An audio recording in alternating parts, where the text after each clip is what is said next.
As Christians, we should never embrace an escapist philosophy of life, but be bold to engage our culture with the truth of Christ's Word. Your word is a lamp to my feet and a light to my path.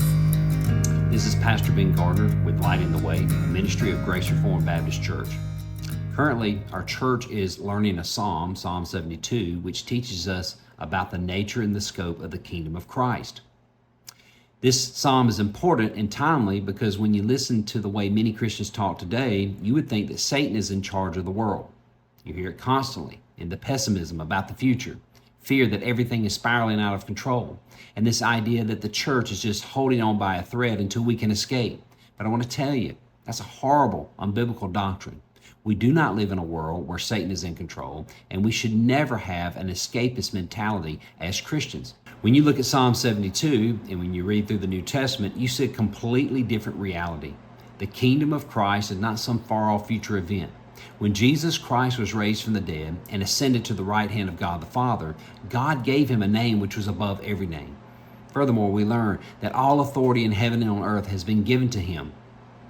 So his kingdom has already begun. Now, what do we mean by this? What does this kingdom actually look like? Well, Psalm 72 gives us a vivid picture. It's not a kingdom of retreat. It is a kingdom characterized by perfect justice and righteousness. Christ is ruling right now to judge the people righteously, to bring peace, to save the children of the needy, and to crush the oppressor. We see this in God's order and God's way, that his rule extends over all the earth. The psalm says he shall have dominion from sea to sea and to the ends of the earth. It tells us that all the kings shall fall down before him. All nations shall serve him. This means his reign touches every aspect of human life, bringing true blessings and the law of God to the nations. Jesus compared his kingdom to a seed.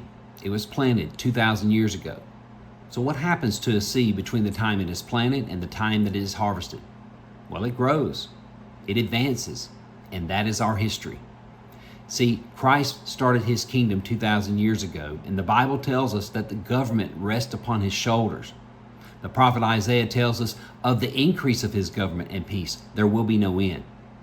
This means Christ is currently in the process of putting all of his enemies under his feet, and nothing will displace or replace his rule. So how does this truth affect you today? Does it stir you to a renewed submission to him? Or has the fear of the future paralyzed you into apathy? Or is the zeal of the Lord consuming you to take a stand, to witness, and to build?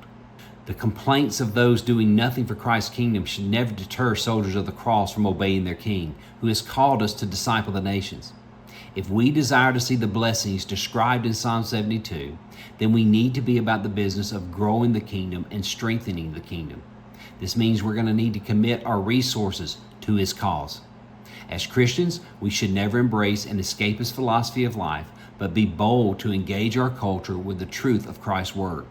And always remember that the kingdom of Christ is permanent, it is invincible, and it will endure as long as the sun and the moon. Your word is a lamp to my feet. If you'd like to learn more about Psalm 72, click on the link below for a full exposition.